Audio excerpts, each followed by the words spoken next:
Britain's rise for 200 years was financed by its depredations in India. Well, if you don't know where you've come from, how will you appreciate where you're going? There is no country on earth that is more diverse than India. It's not the side of the bigger army that wins. It's the country that tells a better story.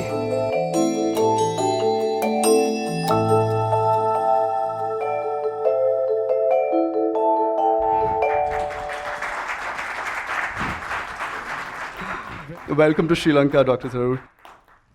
So I'm going to start with the questions.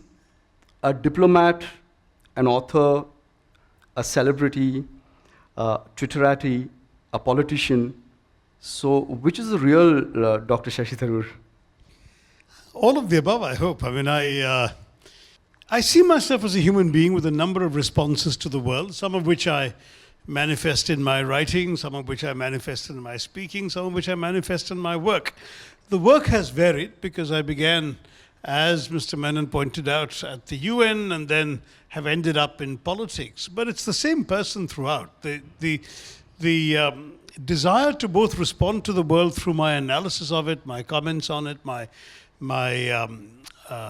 writings on it, that's always been there right from my childhood. And at the same time, the desire to do something about it in tangible terms has always been there. So in my student days, I wrote, but I was also elected president of the Students' Union.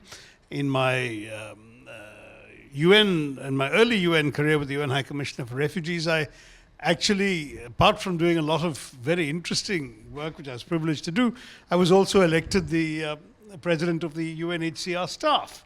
So I always had this willingness to put myself out there in pursuance of causes I felt worthwhile. And at the end of all of that, here I am in politics, trying to make a difference in our country. And that's something which is deliberately phrased that way because it's the best one can hope for sometimes, is that the difference be tangible, however small it may be. Though obviously the aspiration to make a big difference is always ever present. So if you go back to when you were 6 and you started writing, it's astonishing that you actually had your first article published when you were 10. And also... It was a short story, actually. Okay, yeah, and I think it was serialized, if I'm not mistaken. No, that one was just a short story by itself, but very shortly thereafter, before my 11th birthday, yeah, I had what I fondly thought of as a novel, but which I guess was too short to even be a novella, serialized in 6 installments in a magazine just before my 11th birthday. But what's interesting is that you made a choice as a student to pursue history. By all accounts, you were an excellent student yourself, and you could have done any subject you wanted to, but you chose history. And from what I also understand from some of the research I did, you chose history and you chose academics because your parents told you that writing didn't have any money in it.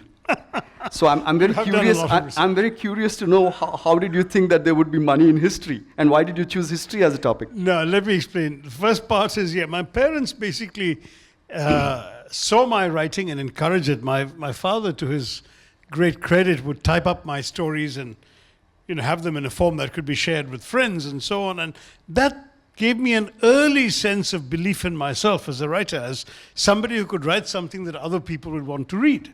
After all, the definition of a writer must include somebody who has readers. But at the same time, when they realized how seriously I was taking it and how involved I was in it, they cautioned me that this was not a viable profession. Sure. And indeed, at the time that I was growing up in India in the 60s, there was only one full-time writer in the entire country, and that was R.K. Narayan. Otherwise, and that too, he published his own books because he felt there was not enough money if he gave his books to a publisher to publish. Sure. So for somebody who wasn't yet R.K. Narayan, one had to be able to think seriously. And I was also extremely or inconveniently good at taking exams. So I had this inconvenient habit of coming first in everything all the time. My parents said, this is what you should concentrate on. Write on the side, but work away at your studies.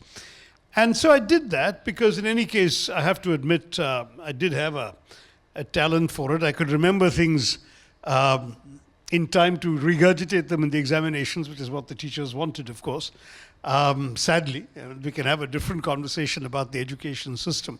But anyway, when it came to streaming in class 9, I asked for humanities. And my teachers were so upset, they called my parents to the school. And they objected rather violently, saying, this is our best science student. He's come first in science throughout. Why does he want to do humanities? Sure. So they turned to me and said, why? They had all these middle-class fantasies of producing a doctor or an engineer in the family. And there I was going to go off into humanities. So I said, the fact is I don't like the subject at all. I'm just good at taking the exam, but I forget everything I've studied for the science exam the day after I've taken the exam. Whereas if you ask me about history or about literature, I can respond with knowledge and passion and insight. So they said, all right, do what you like. And I did humanities. Again, I did very well in the exams and I came first in the state, which de facto also meant first in the country. And at the end of that, I could have got into a more fashionable humanities subject, namely economics. And that's what my parents assumed I would do, since all the quote-unquote smart humanities students were doing that. I said, no, I want to do history. And again, the same conversation. So I said, look, this is what interests me. In fact, St. Stephen's College that I applied to was so shocked to get my application for history that they gave me admission without an interview, which I believe has never happened since. But the reason was that people with those marks weren't applying to study history. They were all going to economics. And then when I finished that and did rather well in the exams as well, my parents said, look, you've done all the wrong things. At least take the IIM examinations, just in case. So I did, and the sort of luck with examinations continued, and I came first. There were only 2 IIMs in the country in those days. So I came first in IIM Calcutta and second in IIM Ahmedabad on the admissions list. But meanwhile, a scholarship came through to the Fletcher School of Law and Diplomacy to study international politics. So again, I said to my parents, I'd rather do that. And the end of that was I was blessed with very understanding parents. What can I say? Sure. Many kids, even today, are complaining about having had to do things to appease their parents that they might not really have wanted to do. But that was something my parents never burdened me with. So I followed my own passion. When I went to Fletcher, actually it was a move away from history because it was international affairs, international politics that I worked on. But the important thing was that I was throughout able to follow my intellectual interests. And it happened to lie in that field. Like, why that field? I don't know, maybe history was like, listening to or reading a lot of stories. But I was a kind of crazy kid who, in class 10, for example, I maintained an entire notebook of essays I wrote for myself that were not required by the school, that were never seen by a teacher, corrected by a teacher, and that obliged me to do additional reading beyond the school books, merely because the subject excited me so much. Just to understand that point a little better, so history was a passion. You didn't have a goal in mind saying, I'm going to do history and it's going to take me somewhere. No. In fact, I didn't know what I would do with it. Yes. In fact, if anything, the sort of half-articulated expectation was I would take the IAS, IFS examinations, because this business of being, especially in India, the 60s, early 70s, taking examinations was the way forward to everything. Sure. Whatever you wanted to do in life. And since that was something I was good at, my parents weren't too worried because they figured out that, at the end of the day, if this is what he wants to do, join the services, he can do it. History will not be a disqualification. Sure. Those days it wasn't. Today, I think the quantitative subjects are getting many more of the civil service toppers. In those days, that wasn't the case. And I can say with some immodesty that it was widely assumed in my university, my college as well, that I would have no difficulty acing that. But when I got the scholarship to go abroad, I said, let me try and expand my own horizons. In those days, of course, for those of you who are too young to know, but your parents may have told you, it was extremely unusual to be able to travel abroad. You were given the princely sum of $8 in foreign exchange because that's all you had. You had to fend for yourself. It was quite an adventure. And it was a way of seeing something which perhaps otherwise I might not be able to see. So off I went, and it so happened that the time of my departure coincided with the emergency. And that became a rather disillusioning moment to contemplate government service. So I never did take the IAS, IFS exams, but that could have been a sort of option. Sure. Had I sought to exercise it. I want you to see a small little video which I want to show you some quote that you've given. Got more, my gosh, I'm impressed. It's important for us to remember history. First of all, young people should always know, just as you want to know about your parents, your grandparents, what their background was. Similarly, as a civilization, we need to know what happened in our past. And I believe that it's for the past. We have to embrace the past for what it is. We have to confront the past in the past. I'm not in favor of using history to bash people on the head today, as some people like to do. It's not about that. And it's certainly my book, An Era of Darkness, is actually a pretty devastating critique of how the British ruled in India for 200 years, but it doesn't actually have any prescriptions for today's relationship with Britain, which, as far as I'm concerned, is between two sovereign equal countries. They no longer are colonial overlords. I don't have any hang-ups about that anymore. But my view is, face history, know history, leave it in the past. But the important thing, it seems to me, is that you really, if you don't know where you're coming from, you can't appreciate where you're going. And that's important for all of us to know. We should know our history. We should certainly forgive wrongs that were done in the past, but we should never forget. So I have a moot question in that context. As a history student, whose version of history should we believe in? Because there are so many versions floating around in terms of history, and since you're a passionate historian yourself and you studied history, I thought it's meaningful to ask you that question in today's context, because we learned how respected our founding fathers were of the nation. Today, I don't know if someone's learning history whether they're going to be taught that anymore.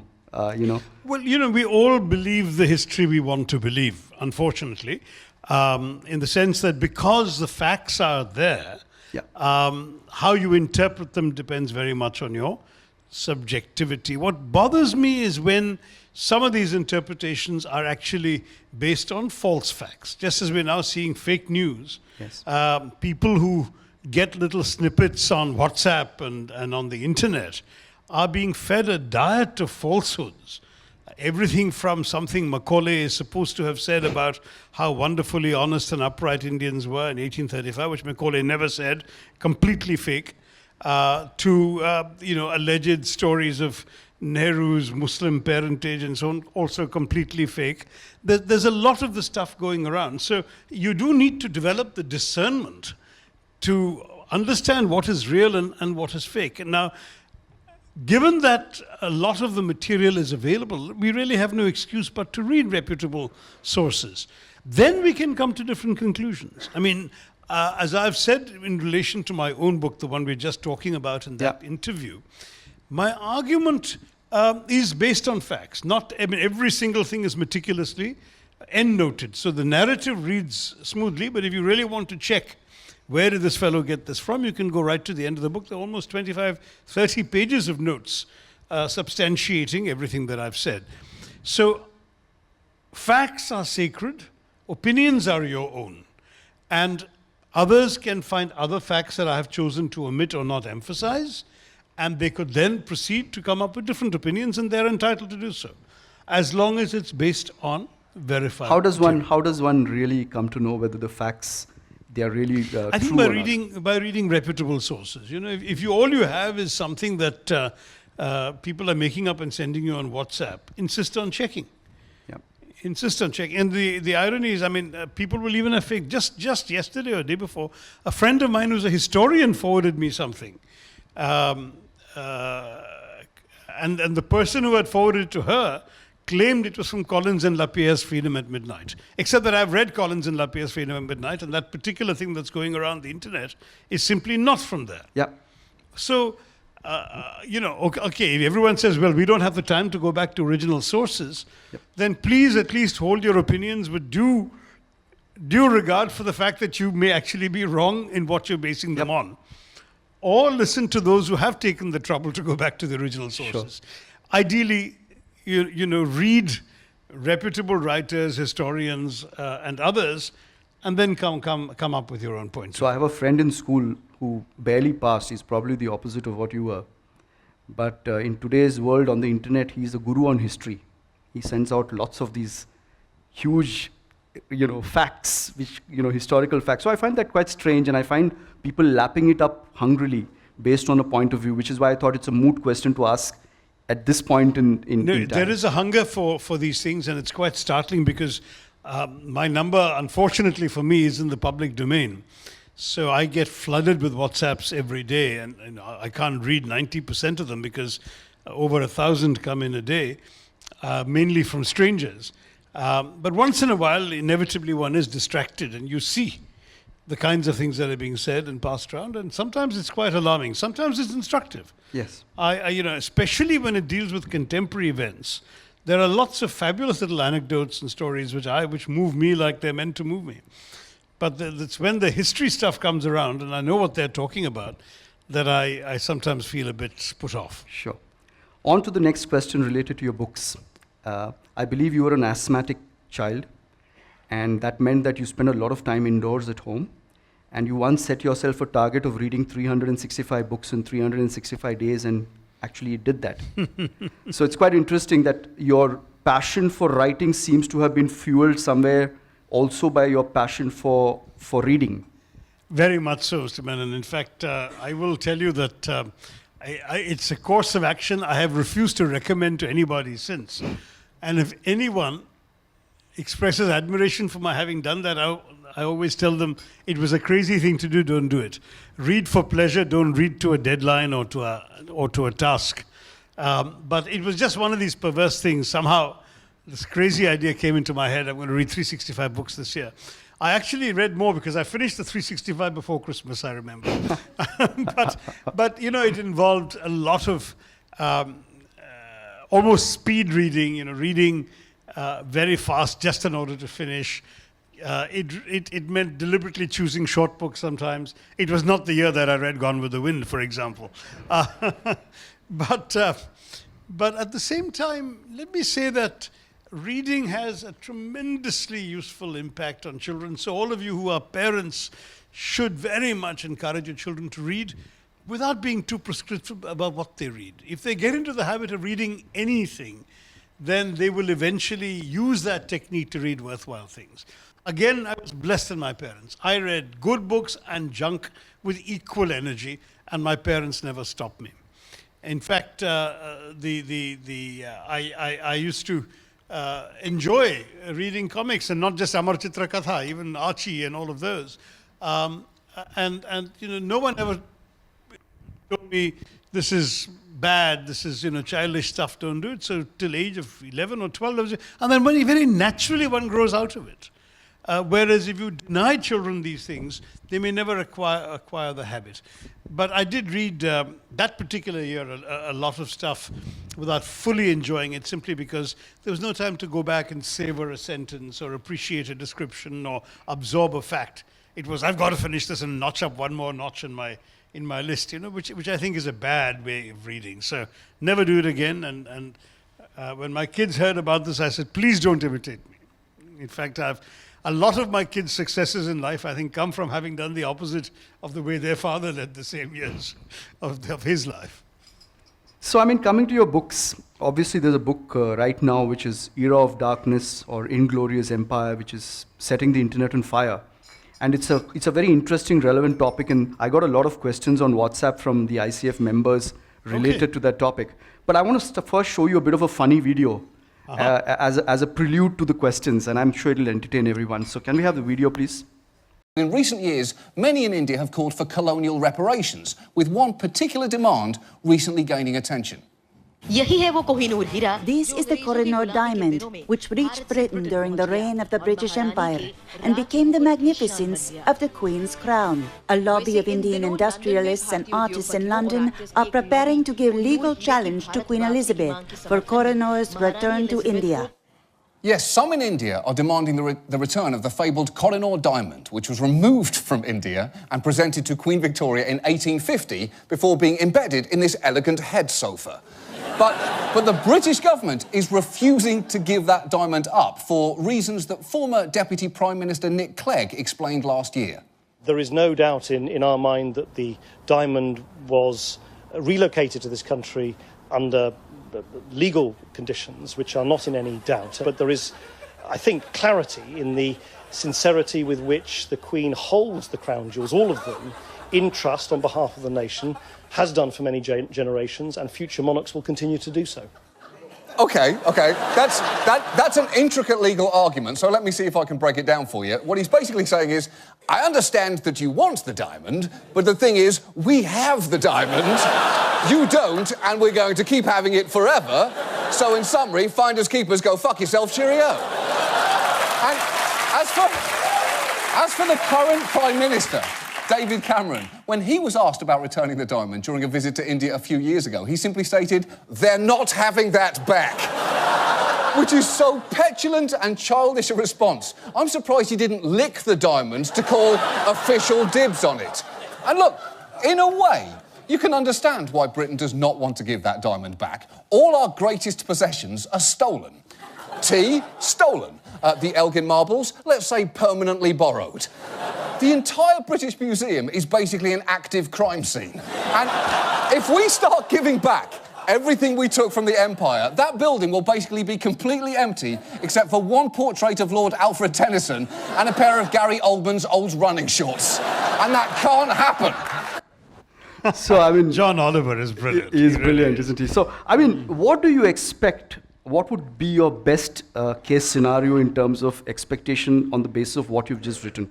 Would you want the British to actually start paying a reparation? Would that be a great outcome? Would you want the people of India to become aware that actually this was not a benevolent colonialist, but in reality they were thugs? Or is it that you want, some kind of an apology from the British government saying, you know what, we did bad, sorry, let's forget about it? What is your best case outcome in terms of what you want from the book? Okay, well, since you raised the Kohinoor, I'll say on the Kohinoor, I don't expect to get it back. In fact, I've said in the book that maybe just it's sitting there on the Queen Mother's tiara in the Tower of London, where it emphatically does not belong, is the most striking evidence of the theft, loot, and expropriation that colonialism is really all about. So let it stay there as a reminder of the active crime scene, as John Oliver called it. Now, coming back to your larger question, to my mind, reparations are not a serious proposition. Above all, from our side, because how can you put a value on the human lives that were lost because of British rule? How can we put a value on the 35 million Indians who died totally unnecessary deaths in British-made famines because of British policies and British decisions? How do you put a value on the destruction, the damage, the daily, every year throughout the 18th century and the 19th century? In those days' money, between 18 and 50 million pounds were repatriated, quote unquote, to England from India. There were thefts of entire treasuries emptied. There were fortunes made. I mean, for example, the governor of Madras in 1702, Thomas Pitt, stole a diamond known as the Pitt diamond, which established the basis of his entire fortune. He bought an entire manor and a rotten borough from it. He became a member of parliament because in those days you could buy a seat in parliament. And he founded a dynasty that went on to produce two British prime ministers, William Pitt the Elder, the Earl of Chatham, and William Pitt the Younger. So given all of this vast amount of loot, if you start calculating, A, you can't calculate because of the lives involved, but B, even if you did calculate, the number would be so astronomical, it would be unpayable. In fact, an Indian journalist, after my Oxford speech, actually did make a calculation, came up with 3 or 4 trillion pounds sterling, which is more than the entire British GDP. So it's not payable. Any sum that is credible is not payable, and any sum that is payable is not credible, so why go in for reparations? Rather, what I would seek is atonement. And atonement, in my view, can take two forms. One, the easier one, I think, is for the British to just teach colonial history in their schools. They just don't do it. It's completely brushed under the carpet. There's a deliberate historical amnesia.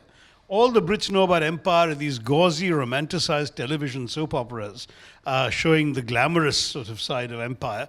Nothing about the horrors whatsoever. It's just completely forgotten. In fact, by coincidence, the week that my book came out in India, an article appeared by a Pakistani journalist in The Guardian who'd raised 2 children in one of the best schools in England, and they had both done A-levels in history, and neither had learned a word of colonial history. So that's the first and easier task for the British. The second task, to my mind, maybe it's more difficult, but it's really necessary, is an apology. And the purpose of that apology is to cleanse the sin. I'll give you what I have been arguing for, though I don't do it explicitly in the book. I've talked about it ever since. If you look at the fact that there were many, many atrocities. In 1858 in Delhi, they butchered a lakh of people. 100,000 Indians were killed by the British in reprisals after the mutiny. We'll forget all of that. Take one episode, Jallianwala Bagh, April 13, 1919, which in my view stands to represent the worst of everything to do with the British Raj. Why? Because I'll tell you the story of Jallianwala Bagh. It'll take 5 minutes, but it's worth knowing. The British had enjoyed Indian support during the First World War. Mahatma Gandhi had called on India to support the First World War. We sent everything, money, valuables, food, clothing, medicines, vehicles, human beings. 1.3 million Indian soldiers fought in the war. Even rail lines were ripped out of the ground and sent off to aid the war effort. The British fought the First World War essentially on Indian backs. The equivalent in today's money of about 80 billion pounds sterling was spent by India at a time when the country was poor, was reeling under wartime inflation, and was also the worst victim of the Spanish flu epidemic that was sweeping the world. Despite all that, India supported the war, principally out of the hope that Britain would fulfill its promise to give India responsible self-government after the war. Needless to say, the British broke their word. Perfidious Albion lied, and at the end of the war, instead of granting India self-government, they actually imposed the draconian Rowlatt Acts, which actually were a way of reimposing wartime emergency restrictions on Indians who are obviously protesting the lack of freedoms in the country. At that point, a number of protests broke out, and particularly Punjab was aflame. General Dyer, Brigadier General Dyer, was sent to Amritsar to impose martial law on the city, which he did. And he proclaimed something that we know in India as Section 144, that more than 5 people couldn't assemble at one time. Unfortunately, a number of people from the surrounding countryside, peasants, families, not protesters, they were not even aware that there was this Section 144 in force, gathered in a place called Jallianwala Bagh to commemorate Baisakhi. It was the Baisakhi festival. So what did Dyer do? He shows up with his soldiers, does not shout any orders to disperse, doesn't issue any warnings, doesn't even fire a warning shot in the air. He orders his soldiers coldly, clerically to open fire on the defenseless, unarmed men, women and children. There's only one gate out of Jallianwala Bagh. It's a walled garden. So as they head towards the gate, the soldiers are waiting at the gate to shoot them. It was such an inhumane act that I think they used 1,650 bullets or something, and they killed 1,379 right with those bullets, and the rest were all severely injured. It was just a complete turkey shoot. At the end of that, Dyer refused to let anybody tend to the dead, the dying, and the wounded for 24 hours. They lay in the hot sun, moaning and crying, while their relatives stood outside the gates, piteously unable to help them. He imposed various other restrictions that I've described in my book, horrendous behavior. At the end of it all, he ordered Indians to crawl on their bellies on a particular street where an English missionary had been said to be assaulted. She was also rescued by Indians, and that was irrelevant to him. And if they so much as lifted their head while crawling, they were hit on the head by British staves. Dyer did all of this. Inevitably, there were howls of protest. The Congress conducted an inquiry. All sorts of things happened. The House of Commons condemned Dyer for his behavior, but the House of Lords passed a resolution honoring Dyer for what he had done, and the British community in India raised money to reward him. And whipped on by some British newspapers, the equivalent of, in today's money, of £250,000 sterling were raised. They were presented to him with a bejeweled sword.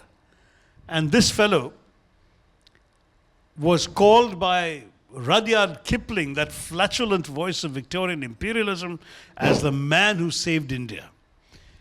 This was so to me, it was everything. The betrayal to begin with of promises made and not kept, the brutality and cruelty, the murderous cruelty, the indifference to Indian suffering that followed the act of killing, the humiliation and racism that accompanied it, and then the vindication and self-justification and the reward to the man who had perpetrated.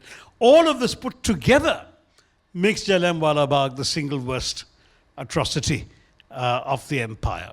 And to my mind, therefore, if on the centenary of Jallianwala Bagh, if on April 13, 2019, a member of the royal family ideally, because everything was done in the name of the crown, or the British Prime Minister, which I realize is unlikely, were to come to Amritsar and to kneel and beg forgiveness for that horrendous atrocity, and by extension all the other atrocities of 200 years of British rule, then it seems to me there would have been a real atonement, a real cleansing of the sin. That's what I want. Yeah.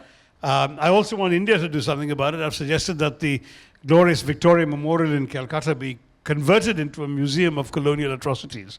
So far, no reply from our allegedly nationalistic government, but I'm going to pursue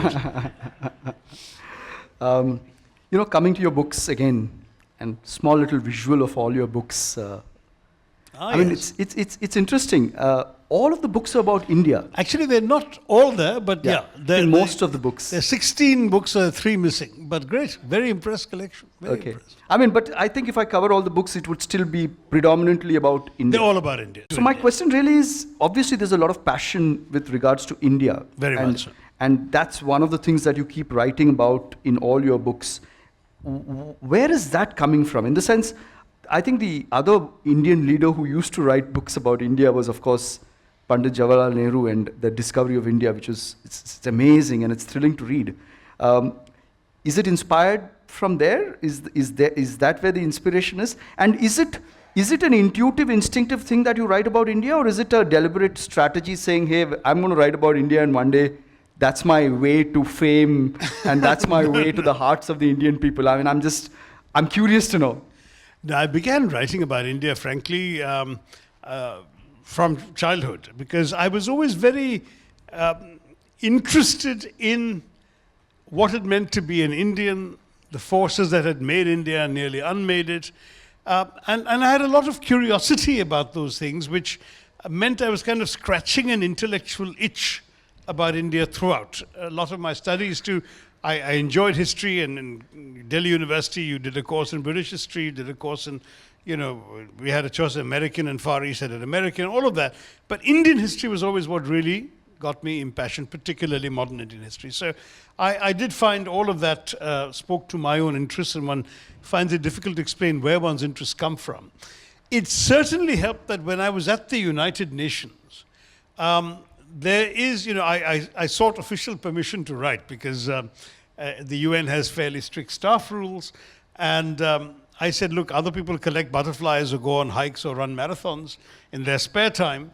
I write, so I need permission. So I used to joke that I was the only UN official with a license to write. Like James Bond had a license to kill, I had a license to write. In fact, in those days, my books would have in the copyright page, if you look at an earlier edition, you'll see a little disclaimer saying, though the author is an official of the United Nations, none of the opinions expressed by the characters in this book are to be taken as those of the United Nations or of the author in his official capacity, which is a legal disclaimer that the UN wanted to see.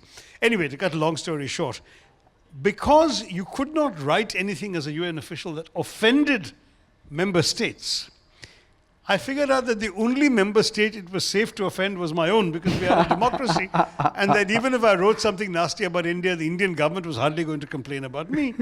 And so that too was an additional motive, that if I wrote about India, it was fairly safe. If I wrote something about another country, that country could object. Or some officious UN official could object. Whereas on this I couldn't. So it was interesting. In fact, an op-ed I wrote on the 50th anniversary of India's independence in the New York Times actually elicited an official protest from the Pakistan High Commissioner, because he claimed that my description of Indian nationalism negated the legitimate aspirations of the Muslims of the subcontinent to their own homeland, and that therefore it was inadmissible for a UN official to write this. So Kofi Annan received the letter and he called me and said, I don't intend to reply. And he showed it to me, and out it went into the filing system. But the fact is that if even indirectly mentioning Pakistan meant that I could elicit a protest, it was just as well that I stuck to India. Okay, moving on to another interest of yours, which is social media. And you've been an active, prolific social media propagator yourself. Small little video again.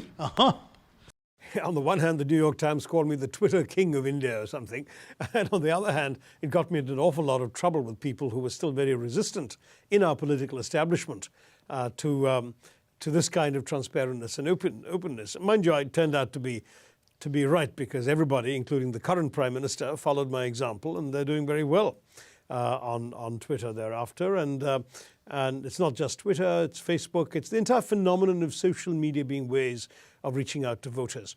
And it's going to keep growing in a democracy like India's, because right now the internet penetration rate is inadequate. I mean, about 12% of the population have access to desktops or laptops or internet cafes. Another 18% are going onto the internet on their smartphones. So about 30% of the population is all we have going on the internet. But as smartphones become cheaper and more affordable, and we go from 3G to 4G and broadband connectivity even in our rural areas, so that the average poor person who currently has a phone that basically makes calls and doesn't do much net surfing, if that person is able to go on the internet, then you'll suddenly have 1 billion Indian people on social media. And believe me, that's going to be transformative of our democracy. You know, I mean, the question I have is, I think the point you already raised a little bit earlier, fake news. And I think we've just had an example in the United States of America where arguably fake news has brought a president to power. Would you call that in some way a subversion of the democratic process? Because you've got something happening in social media where, based on certain false premises, a party and a ruler or a leader has come to power. And given that this is, you know, I think this interview of yours was a couple of years ago, and the internet penetration is actually quadrupled probably in India. I'm just exaggerating to make a point. But fact is that social media has become a very, very big, important form of communication. And we had our Prime Minister on Friday address all the members of his party and told them to all be actively involved in social media. Is there a real danger of something worse happening in India than it's already happening in terms of social media and its impact? Can we get fake news bringing in fake leaders? We already have fake news all over social media in India, as we said earlier in our conversation. The Prime Minister certainly has taken this up to an art form. He's done a magnificent job of not only acquiring followers, but using the techniques of every available media. And not just modern social media, he even uses relatively old-fashioned media like radio with his monthly broadcasts. So I have a lot of respect for the way in which he has multiplied every way of entering people's consciousness to an extent that probably was not available to many of the earlier leaders. And undoubtedly, he's well on his way to becoming India's best-known political leader of all time, simply because everybody has some access or the other to something he said, something, you know, either they've heard him, they've read him, they've seen him, they've watched him, whatever it may be. And that is going to be a significant development. And I've been saying to my own party leadership that they have to shed their diffidence about appearing on media, because that is very much the way forward. And it is striking, when I joined government in 2009, government computers were actually barred from accessing social media. I couldn't go on my Twitter account or my Facebook from my government computer. I had to wait till I got home. And what was interesting about that is how far we've come to a point in which every minister, even if he or she were not inclined to do so, has been obliged by the Prime Minister to open an account. And they're all tweeting or having staff tweet for them and putting out messages all the time. And social media has also become an instrument of governance, where you're seeing, for example, people tweeting from their railway compartment saying, my father's just had a heart attack, and somebody in the railway ministry makes sure that by the next station there are doctors waiting, and this kind of thing has actually happened. Sure. Or Sushma Swaraj responding to people on Twitter who've lost their passports or are stuck in foreign countries or suffered some tragedy or accident elsewhere, and so on and so forth. All of this has shown you the transformation. I remember in 2009, again, October or so, when I was in the middle of all these Twitter controversies, giving an interview to a journalist, Harinder Babeja, then of Tehelka, in which I said that within 10 years, every serious politician would be on Twitter. I didn't realize I wouldn't have to wait 10 years. Sure. I mean, within 5 or 6, that has become absolutely widespread in India. what are the dangers? The dangers of fake news are always there. And when you get so much of unfiltered information, unless you are intellectually equipped to filter it through your own reading and awareness and discernment, or you decide that you will only trust certain sources and not others, then you're bound to get a certain amount of disinformation. One of the alarming things about this fake news phenomenon is the extent to which people believe things, Yes. sincerely perhaps, Yes. that are simply not true and act on it. Yeah. And then it becomes, it transforms the sort of Madison Avenue thing that perception is the only reality. That it doesn't matter if something that you are told actually never happened. Yeah. As long as you believe it happened for you. And you can act on that basis, vote on that basis, choose your leaders. Literally a virtual world. That is very worrying. Yeah. On the positive side, of course, it does make it more difficult, it seems to me, to impose a dictatorship on our country. Because there will always be all these multiple sources of information, far too proliferated to be curbed.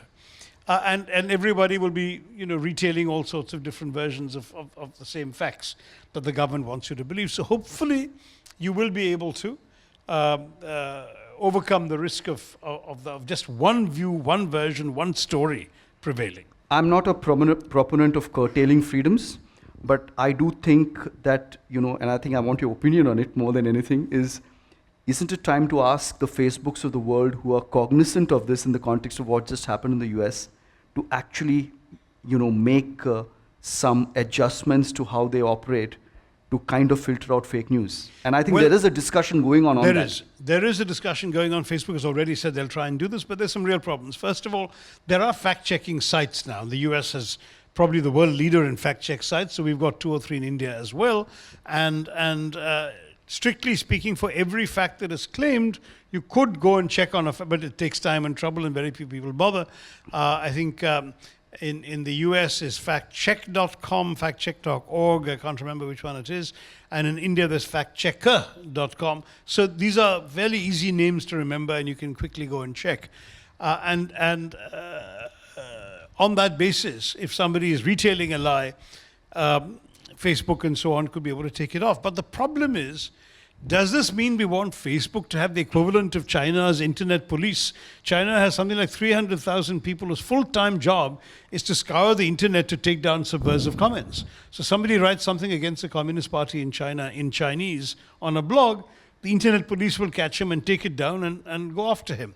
Whereas you don't really want Facebook doing that. First of all, it would take more than 300,000 people, because there are, God knows, 1 billion people on Facebook today. Sure. And they're each posting multiple times a day. So I don't even know if it's possible. You could, I suppose, have algorithms that will filter out the more prominent fake news stories.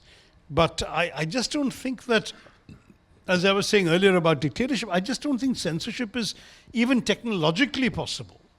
Beyond a certain point, because it's too easy to bypass. I mean, there are countries, for example, like Saudi Arabia and others, which have got their own restrictions on the internet. China too, by the way, where you can only go on certain approved sites, and pornography is one thing that is often excluded. But everybody in Saudi Arabia wants to access pornography, goes through a different server, and they get it. In China, for example, I remember the last time I was there, which was about 2-3 years ago, for a conference. The interpreter assigned to me was a very bright young girl who was studying international relations. And she was very interested, because I was willing to say rather bold things, which is why I've never been invited to China again. And apparently the things I was saying were the talk of gossip amongst the interpreters, because they were so quote-unquote courageous.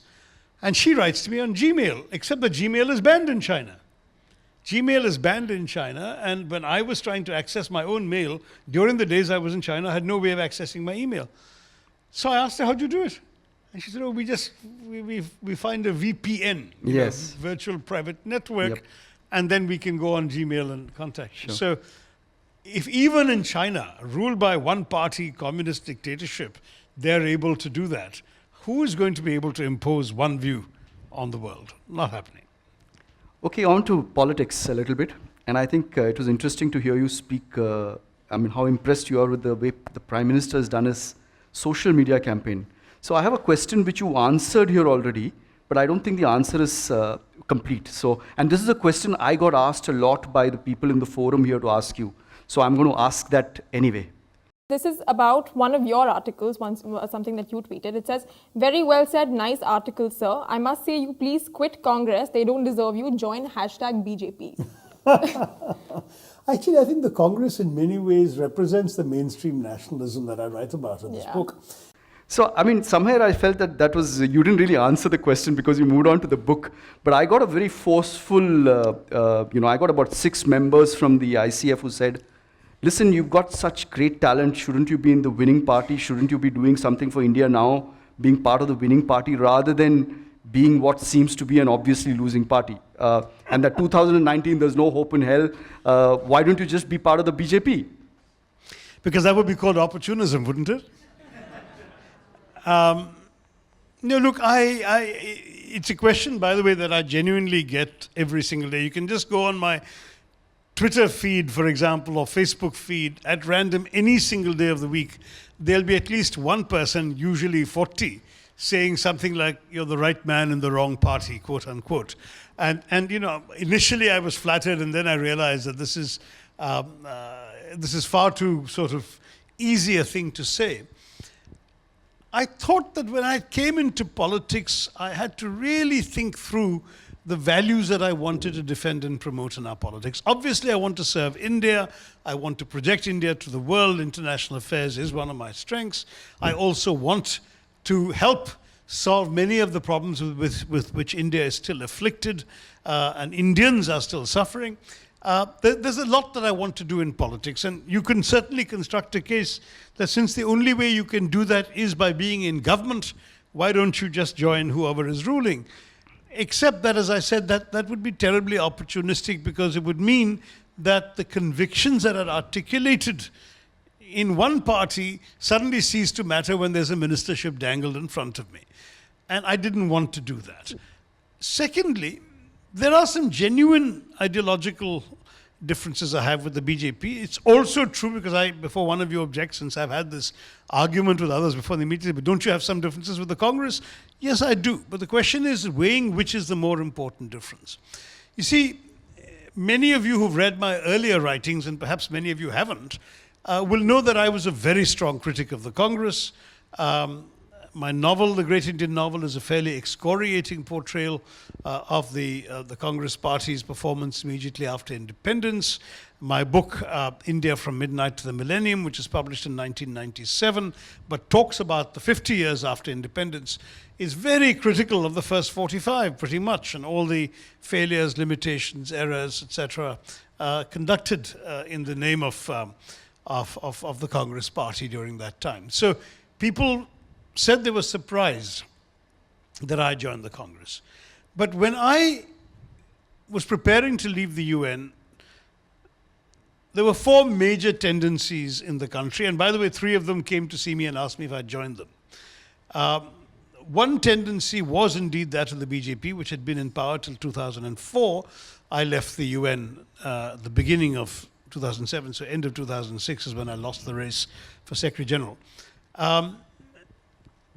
And at that time, there had been a fairly effective government, but 2 things were apparent. One, that they were weighed down by a baggage of bigotry that was difficult for a liberal-minded Indian to accept. That is this Hindutva thing that had come to prominence on the back of the Ram Janmabhoomi agitation. I have no problem with people believing that Ram was born there. In fact, there is some archaeological evidence that there was a temple there. That's all up to people's beliefs.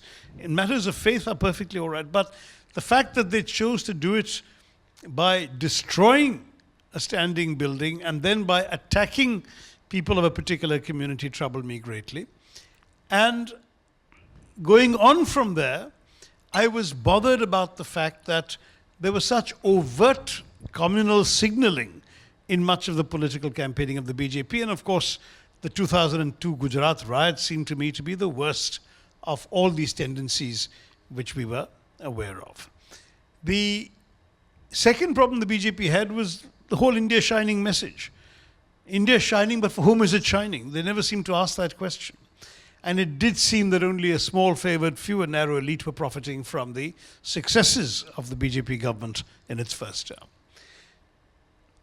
Then you have the communists and the left who claim to be working for the poor of India, but who will obstruct and oppose every single progressive measure that any government would want to take to overcome India's poverty, because they can only succeed as long as the poor remain poor. So that is the sort of second broad tendency. And there is a third, which is, of course, that of the regional parties. And since I have a national and global vision, a regional party would never have interested me. And that leaves me with the Congress. Now, I'm not saying that's the only choice left, but if I were to analyze the Congress positively or in detail, it would be, number one, that it was the original party of India's nationalism, but of a very inclusive nationalism, that said that everybody who's contributed to this country, its civilization, has equal rights in it, whether you're Muslim, Hindu, Christian, Jewish, Parsi, doesn't matter. You all belong, and indeed people of all these faiths have been in the leadership of the Congress party. Second, it actually advocated an economics after 1991 of liberalizing the economy, promoting economic growth, and at the same time saying we must distribute the revenues, the fruits of that growth, to the poor, to those who can't afford to enjoy the benefits directly of our economic prosperity. And to my mind, that makes sense, first of all, because I think social justice is responsible economic policy, and also because if you are all good-minded capitalists who want to talk about the magic of the market cannot appeal to people who can't afford to enter the marketplace. So you really want to bring people up to a point where they can participate in the market economy, and the Congress party was doing that. And finally, of course, it didn't have any communal baggage. It truly worked with people of all communities. One could argue that it may have gone too far in recognizing group rights, sometimes over those of individual rights. And I differed a bit from the Congress in that I felt that every individual must have a right to dissent from the community's orthodoxy.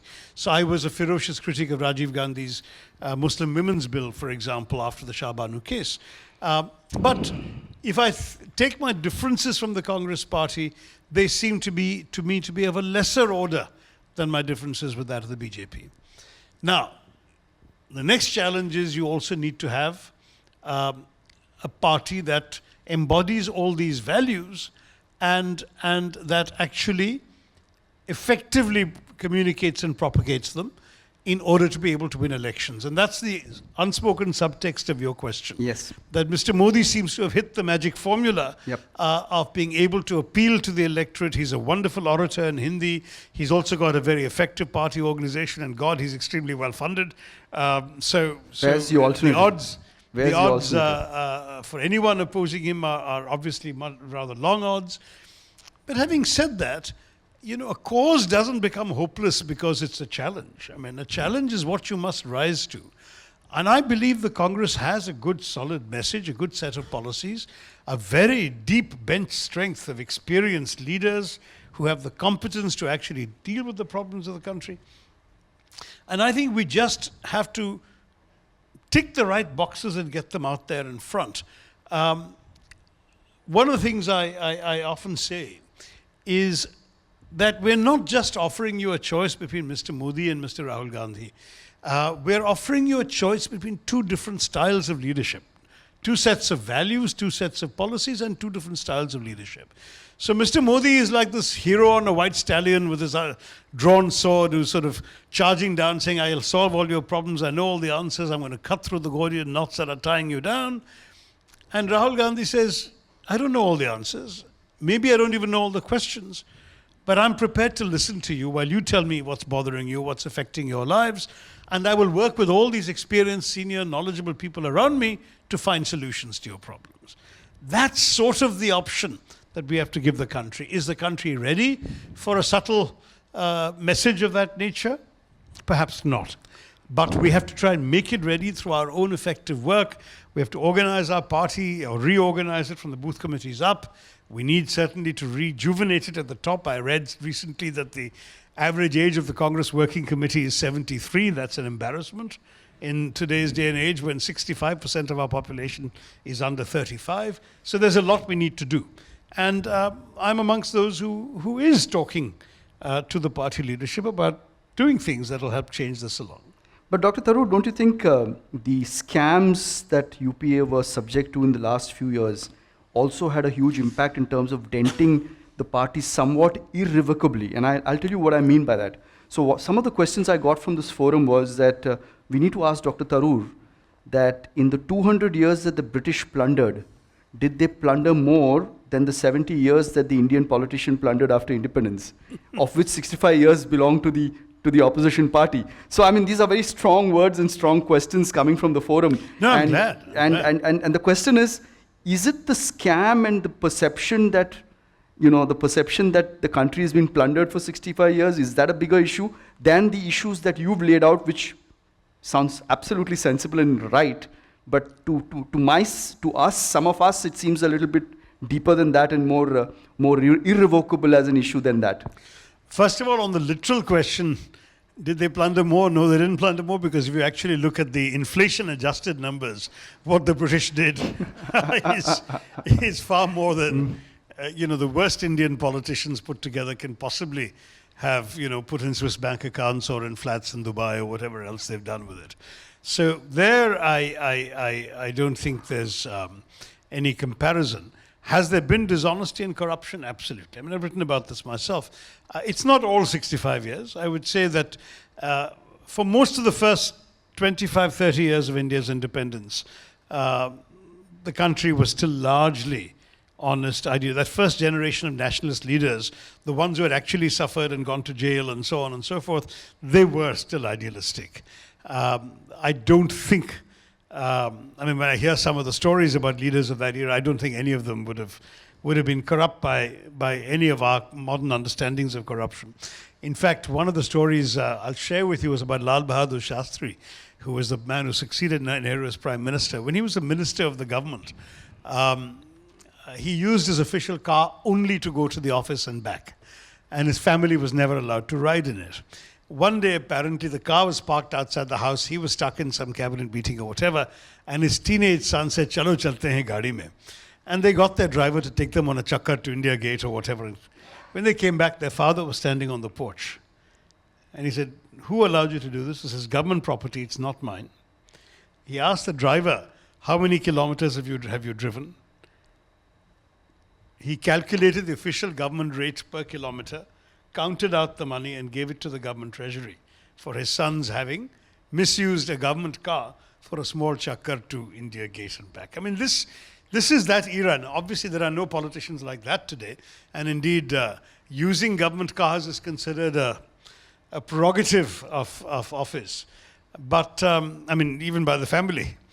But the truth is that that era gave way from, I would say, the second half of the 70s onwards into a much more selfish, each man for himself, how much can we make out of the system kind of thing.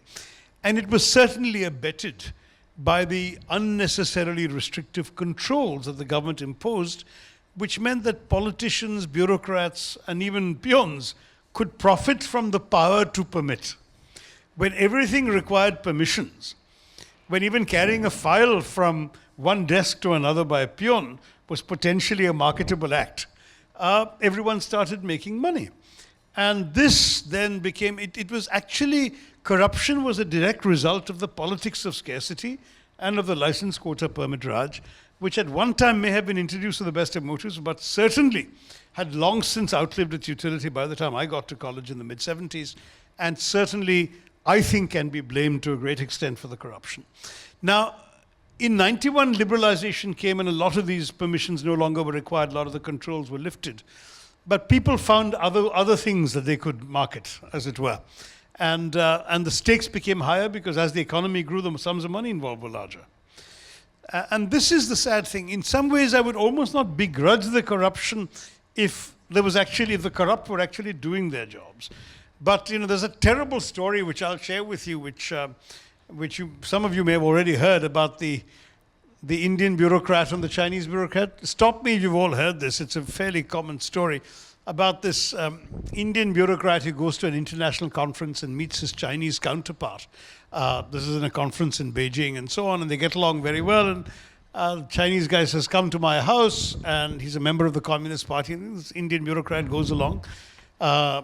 and he finds this magnificent mansion, crystal chandeliers, great windows, plush carpeting, latest television set on the wall, etc. And he says to this guy, but you're a Chinese communist, and how do you manage to afford all this? And the communist Chinese smiles at him and says, come to the window. And he takes the Indian bureaucrat to the window, and he says, see that highway? And the Indian sees this big gleaming 6-lane highway. Chinese says, 10%. And then he takes him to another room in the house and says, look out the window. He says, see that bridge? And, this Indian looks out and sees this magnificent, big, cantilevered bridge, 8 lanes spanning a huge river and so on. And the Chinese bureaucrat says, 10%. So the Indian bureaucrat's very impressed and he goes home. A few years later, or so the story goes, the Chinese bureaucrat is in India for the international conference. So he meets his old friend, the Indian. The Indian says, now you must come home. I have to return your hospitality. Please come to my house.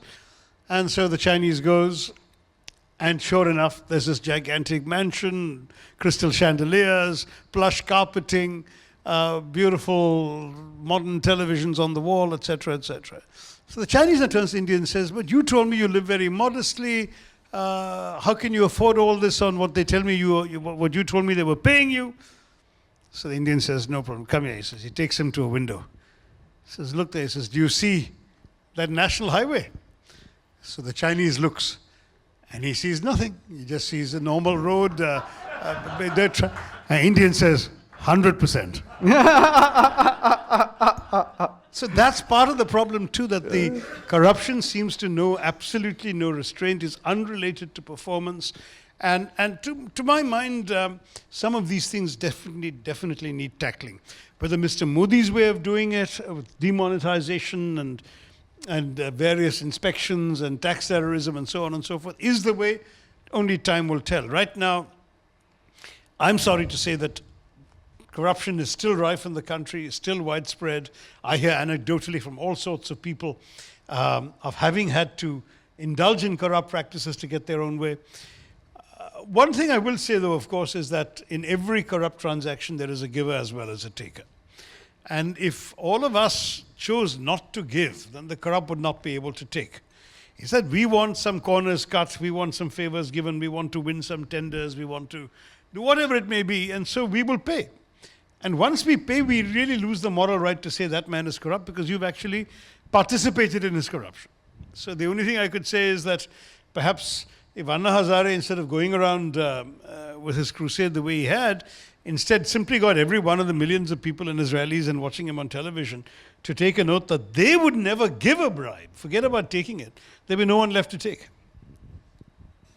Coming to a slightly lighter question, because I got a question from a lady fan whose question really is, what is it in you that draws people to you? And basically, she says, maybe it's your enigma. So I thought I would straight away ask you the question, what's your view on it? I don't have a view, because first of all, if people are drawn to me, you have to ask them why they're drawn to me. I do enjoy relating to people. I'll be honest and say that an audience brings out the best in me. I enjoy relating to people. Maybe some of that enjoyment comes across. My last video. Okay. Yeah? Great collection, by the way. Very impressed. That's the one area where I disagree with Martin. I don't think that, in fact, China is doing well on soft power, despite assiduous efforts to promote it.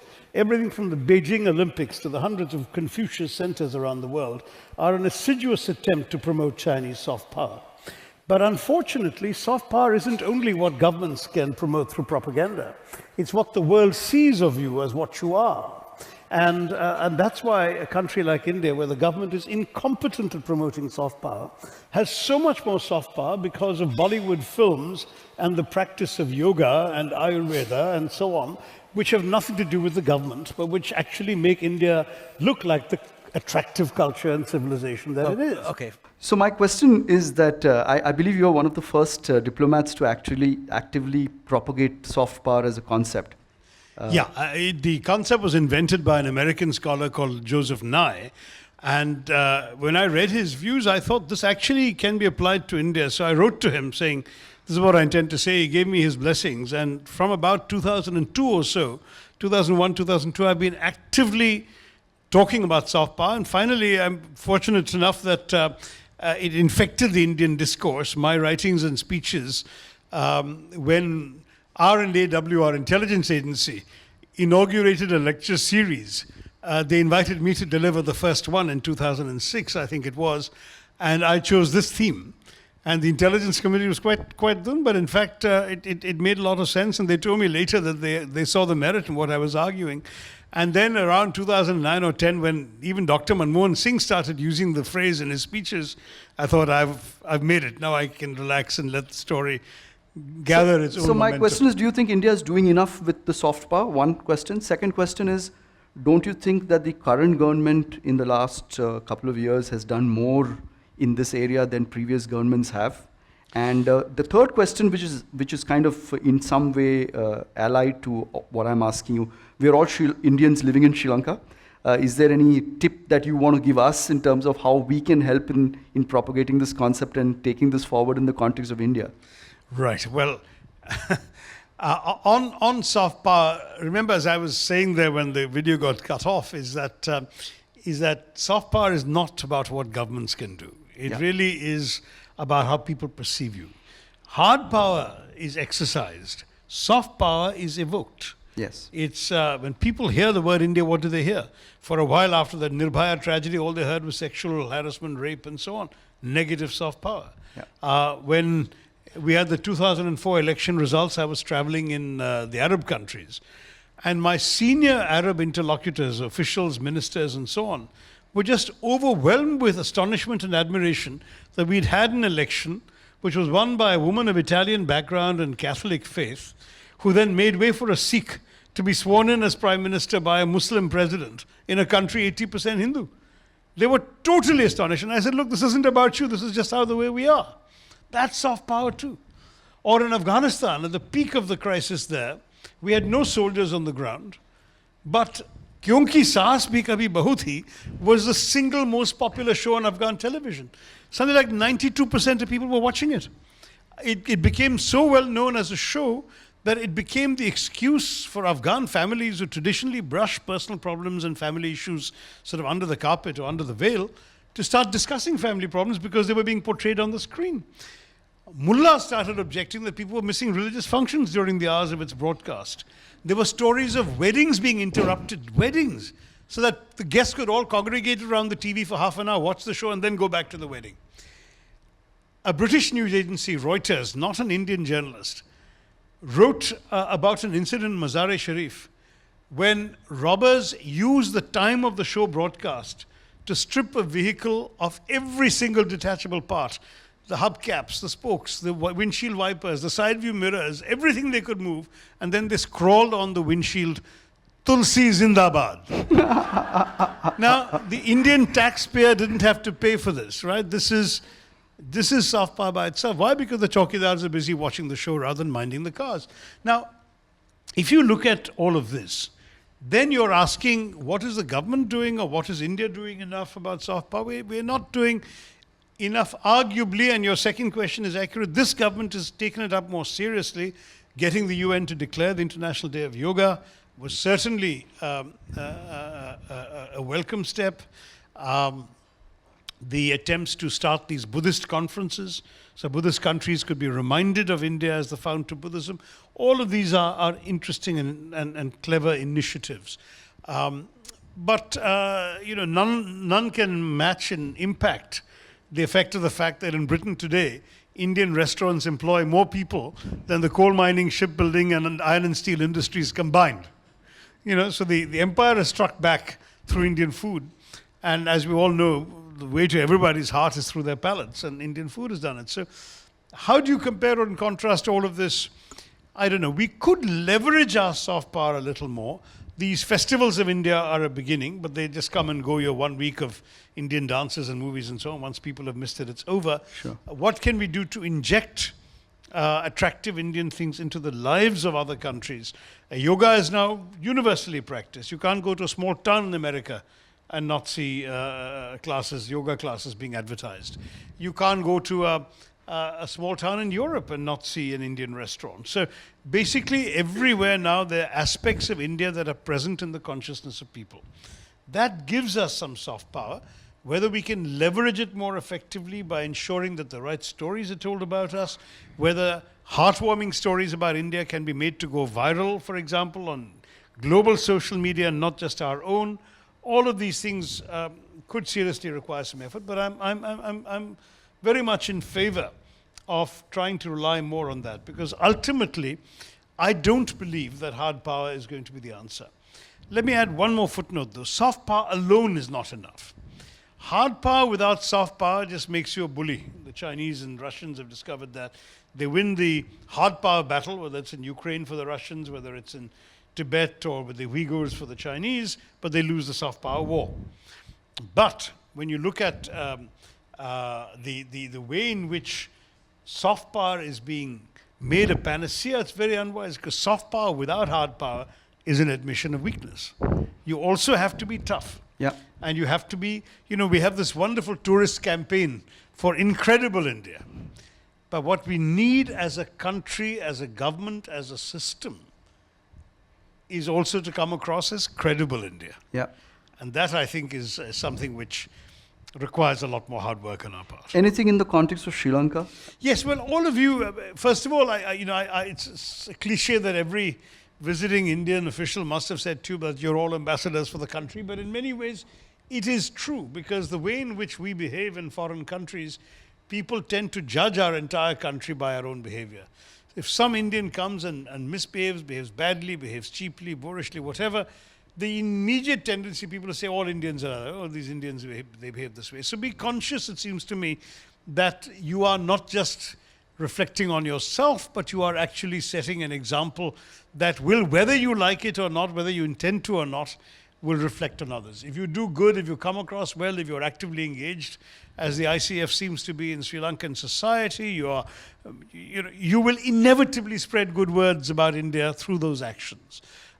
You misbehave, you're rude, you're insulting, or ghetto-minded, or whatever, that too will go back to them. In fact, I think that the best things you can do is to integrate, even though you may only be here for a few years posting or whatever, is to integrate as thoroughly as you can with your neighbors and Sri Lankan society by being yourselves good at what you do and pleasant to be with and live with. You are enhancing India's soft power in the world.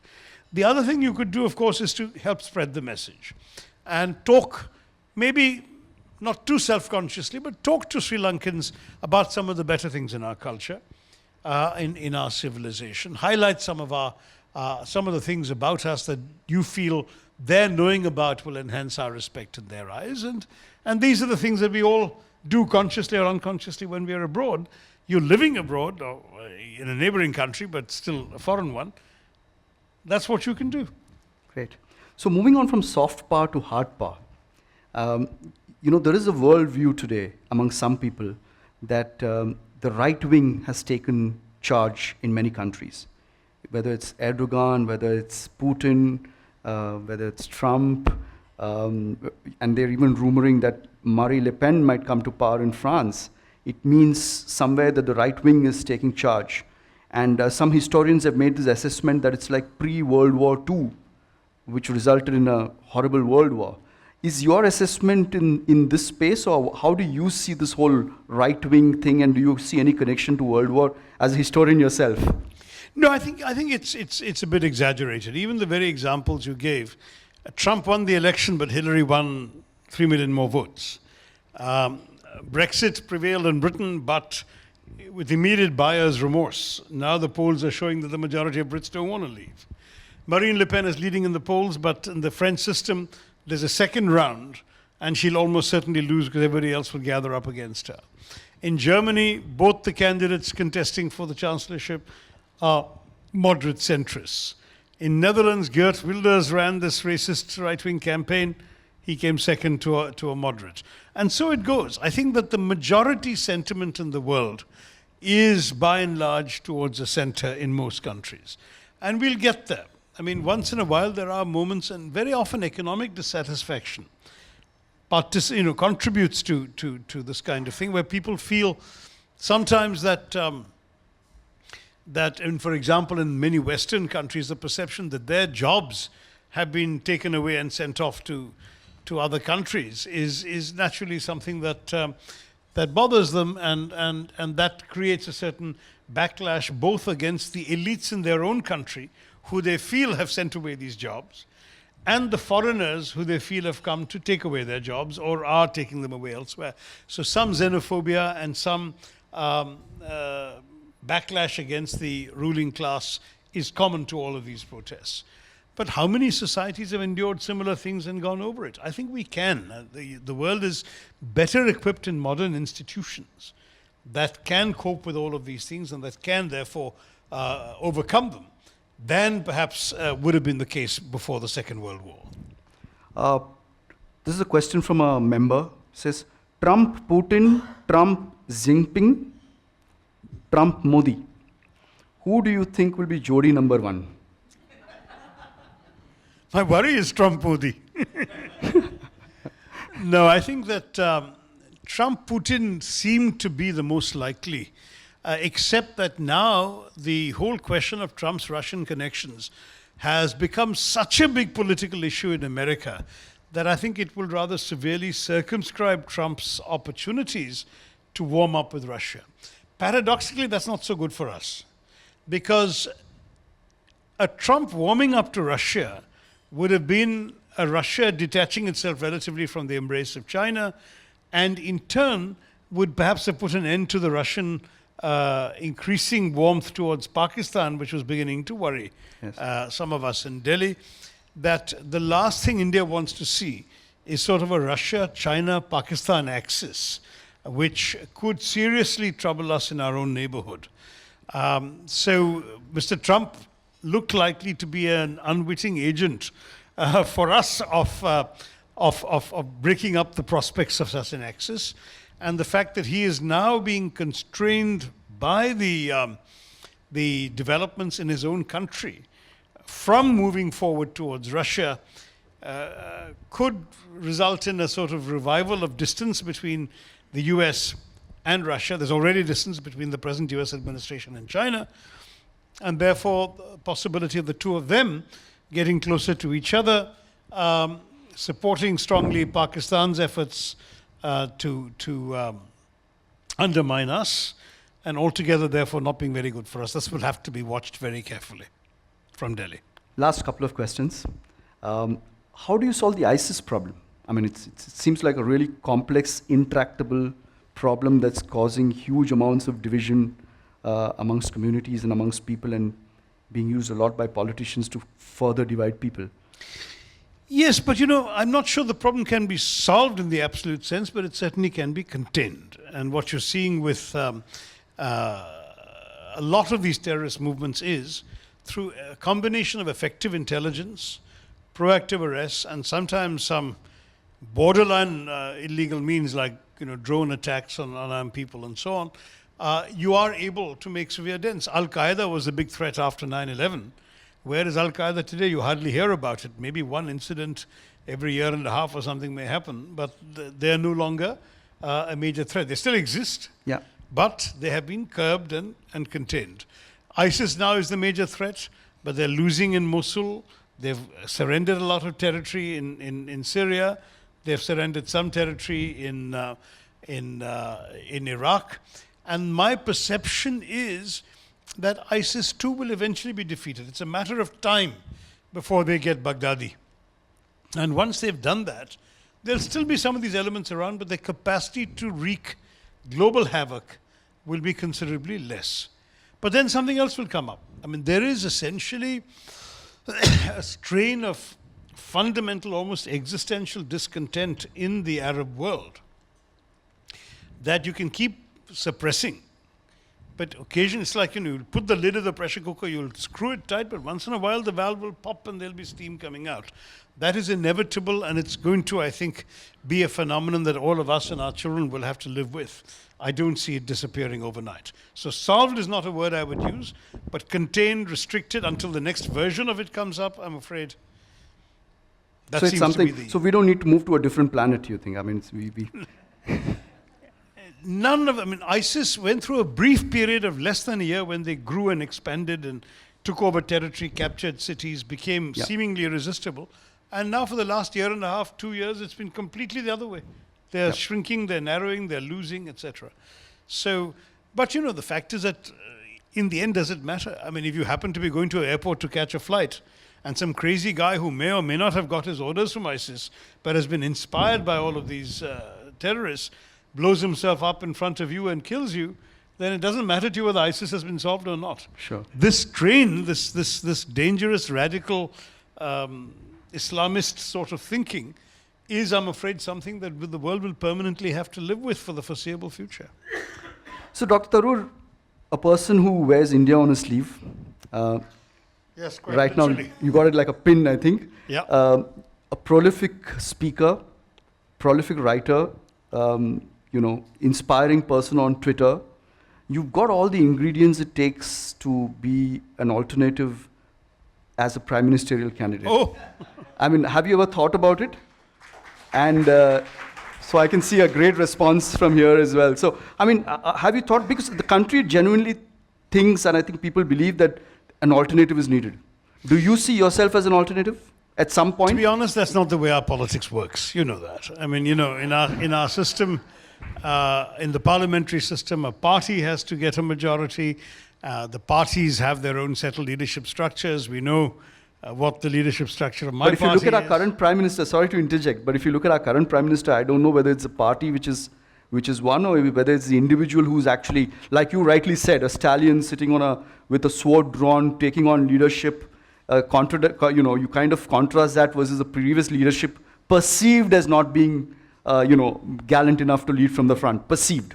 But I'm saying that in a sense, it kind of shows that somebody with a strong personality can actually come and provide an alternative. Yeah, well, look, I think in our country, clearly the mood of the times at the moment is for some sort of quote-unquote strong leadership.